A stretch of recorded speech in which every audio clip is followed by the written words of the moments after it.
Brasil, hoje a máscara caiu. Enquanto jornalistas militantes choram por direitos humanos de criminosos, o Rio viu algo raro. Autoridade de verdade. Cláudio Castro não abaixou a cabeça para ninguém.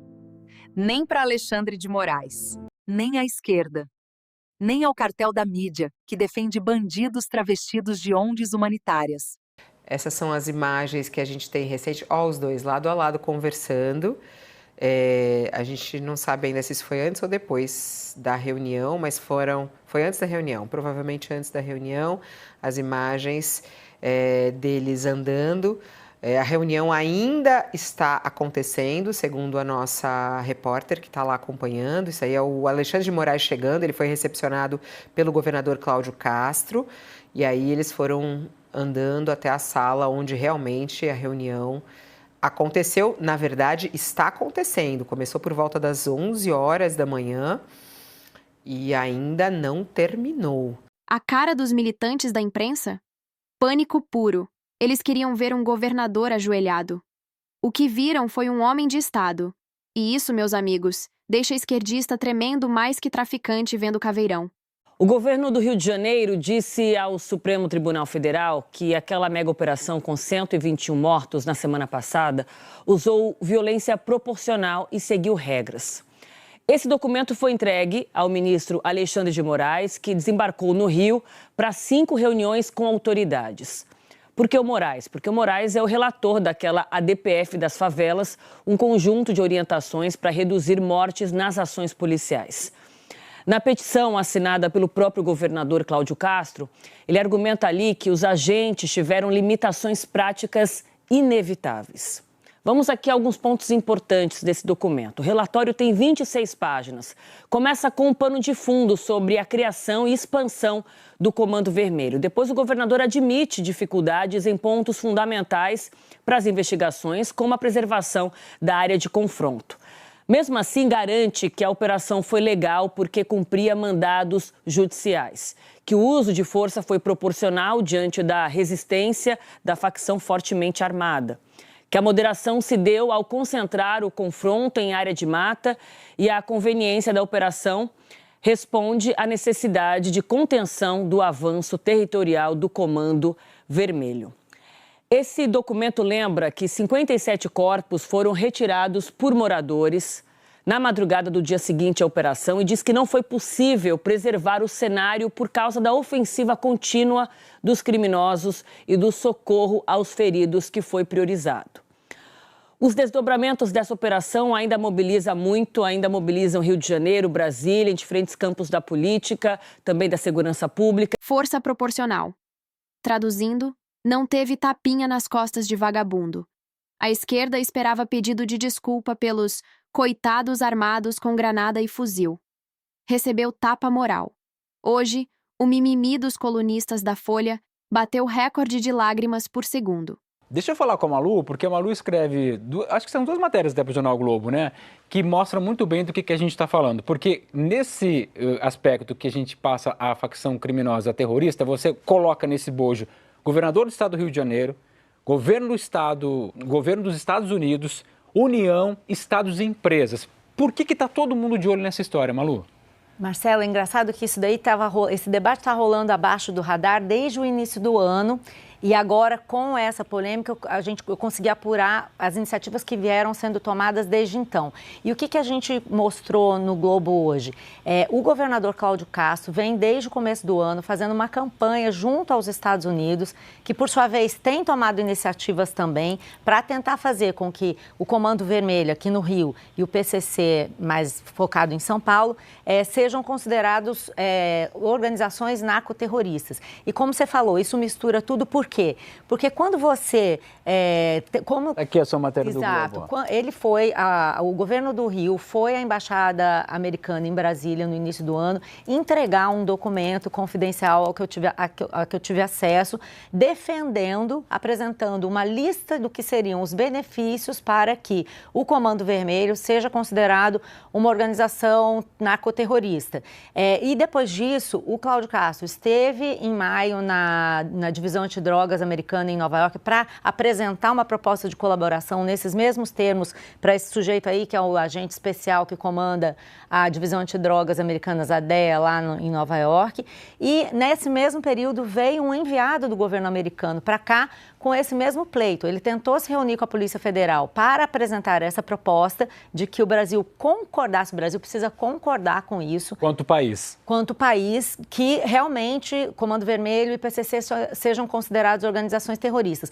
O que é que muda nisso? Você tem todo um arcabouço legal nos Estados Unidos e internacional que autorizaria, por exemplo, os Estados Unidos a fazerem ações aqui como eles fazem na Venezuela. No início do governo Trump, eles decretaram que o Trem de Aragua, que é o cartel venezuelano, e o Los Zetas, que é o mexicano, são considerados organizações narcoterroristas. Na definição americana, inclusive é muito parecida com essa definição que a Isa colocou aí, que está sendo proposta no projeto de antiterrorismo. São organizações que afetam a segurança nacional, que perturbam a paz social, já virou uma definição um pouco menos política, assim, no sentido ideológico, do que já foi no passado. Até a gente viu esse debate, o ministro Lewandowski e o Cláudio Castro, numa coletiva semana passada, falando sobre isso.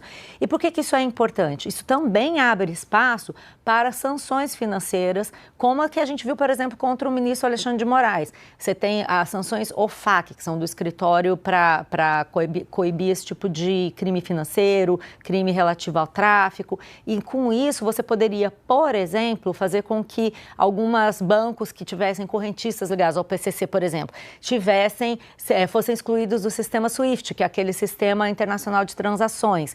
Você pode colocar, a depender do acirramento dessa disputa internacional, até o Brasil na mira de sanções, como é o Irã, por exemplo, que o Irã tem organizações terroristas.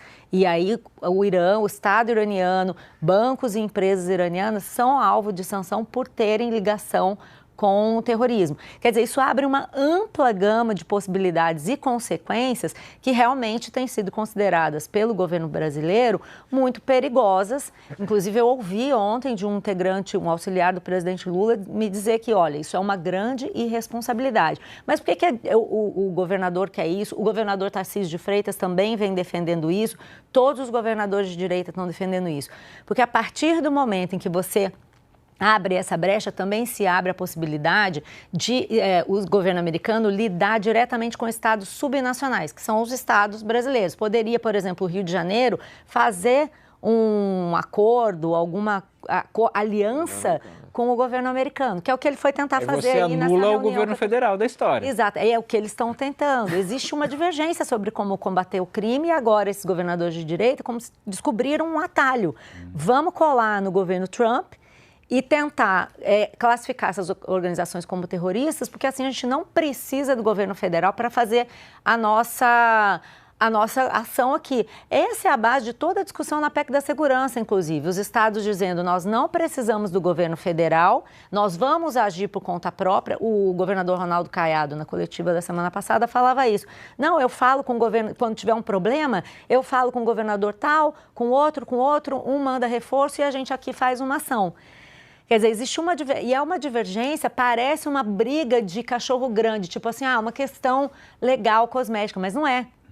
É uma questão central sobre como vai funcionar e que efeitos isso vai ter. Então, toda essa ação que a gente está mostrando agora por conta do fato de ter se jogado luz sobre a questão do Comando Vermelho, ela vem se desenrolando lentamente ao longo desse ano, ao longo dos meses, sem que ninguém percebesse. Você vê, essa visita em maio desse enviado americano, algumas pessoas falaram, a gente cobriu no blog, mas não foi muito falado. E, inclusive, ele veio ao Brasil, tentou se reunir com a Polícia Federal e a Polícia Federal se negou a encontrar com ele, dizendo que não tinha nada para discutir a esse respeito. Então, eles estão forçando. Agora, por outro lado, no Ministério Público de São Paulo, o promotor Lincoln Ngakia é uma das pessoas que considera que seria apropriada essa providência.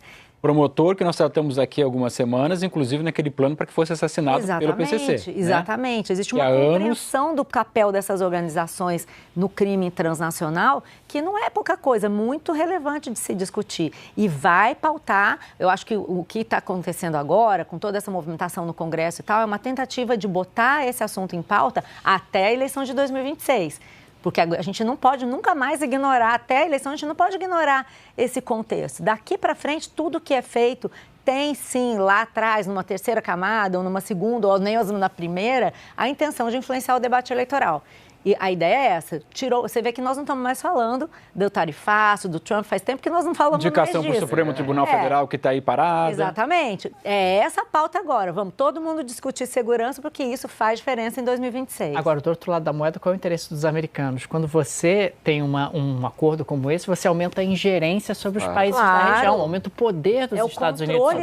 É os Estados Unidos classificando algo que acontece no Brasil. Exato. Mostra então, a influência deles aqui. E você passa a ter a capacidade de influenciar a política externa brasileira, passa a ter a capacidade de influenciar a política doméstica, para os americanos interessa. E você pode ampliar essa lista, né? O que você considera terrorista? Hoje em dia, nos Estados Unidos, há quem defende o governo Trump que movimentos políticos de oposição ao governo podem ser classificados de terroristas. Uma bagunça, né? Se forem perturbar a ordem social, se forem ocupar espaços públicos. Então é terrorista isso. E aí você ultrapassa a autoridade do Congresso Nacional, por exemplo, em várias medidas e você consegue tomar. Então, por isso que preocupa muitos estudiosos também, enquanto que outros dizem que não, deve ser considerado, vamos conversar. Só para completar a informação, por que isso é importante para o governo do Estado? Porque hoje, quem troca informação sobre tráfico com a DEA, que é essa agência antidrogas, toda a comunicação entre os governos ela é feita pela União, a Polícia Federal. Se você muda isso, você também muda os canais. Só para deixar claro, acabar de confirmar a Claudio quer falar disso. Aí foi o golpe final. Castro pediu que os Leelwa classifiquem o Comando Vermelho como narcoterrorista. Sabe por que a esquerda entrou em desespero? Porque se os Leelwa entrarem nessa, some a mamata, some a retaguarda internacional, some o discurso tadinhos. E mais, quem passar pano para a facção começa a aparecer na luz do sol. E tem muito ativista social que prefere a escuridão. A mídia militante pode gritar. Influencer socialista pode surtar no Twitter. ONG patrocinada pode espernear, mas a realidade venceu. O discurso. Polícia salvou vidas. Estado agiu, crime perdeu e o Brasil aplaudiu. Gostou, esquerda? Não? Pois vai doer mais. O povo cansou de romantizar bandido. Comenta aí. Bandido é bandido. Curta, compartilhe e marque aquele jornalista militante que está chorando até agora. Que Deus abençoe o Brasil e conforte os corações sensíveis da esquerda radical.